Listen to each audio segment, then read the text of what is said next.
So Jared Dudley, who is infamous for his historic run with the Brooklyn Nets, and historic photo right here, he was taunting Ben Simmons, has agreed to become an assistant coach with the Dallas Mavericks, and I think this is something that I just did not expect to happen. Some people thought he would be re-signing with the Los Angeles Lakers. I wasn't really sure where he was going to be ending up. I was kind of sure that in my mind, with like all these championship chasers that are trying to chase a ring, I was kind of thinking that he would go to a team like the Brooklyn Nets or possibly like Milwaukee Bucks. It was kind of, in my opinion, looking like he wasn't going to stay for the Los Angeles Lakers because the Los Angeles Lakers, they picked up a lot of players.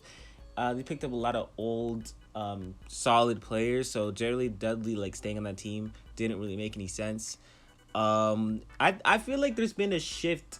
There's been like a trend for players becoming like part of like a coaching staff.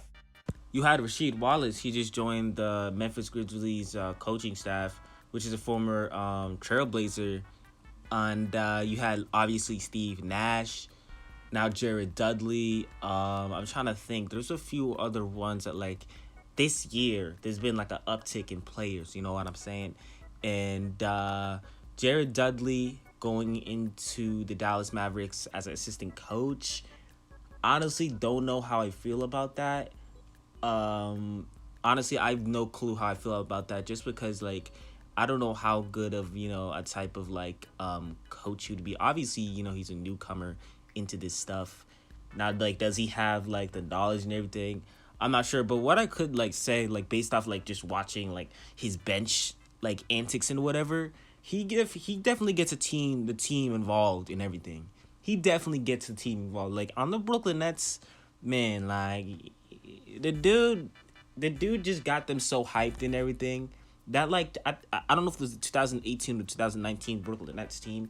He definitely had some responsibility for helping them go that into the playoffs. Like he 100% helped them out so much. So maybe he can do that with the Dallas Mavericks. Bring that type of energy, which I think is needed in the coach. He isn't like a main coach. He isn't like the actual main head coach, assistant coach. He's gonna be helping out the main coach. So I think this is a W for the Dallas Mavericks. The Dallas Mavericks, they got a young team with like Luka Doncic and everything. So I think it's, what I'm saying. I think this is a major W. Like someone like Jared Dudley going in there and bringing in some crazy energy. Like I know you guys saw Jared Dudley on the bench. He was dancing and everything in the like 2018 Brooklyn Nets team. He's that shot of energy that you want on a team, whether or not as a player or in a coaching staff. So, like I said before, I didn't see this coming, and yeah, that's going to wrap up things for this video. What do you guys think about Jared Dudley joining the coaching staff for the Dallas Mavericks? With that being said, Josh the Arch, and I'm out.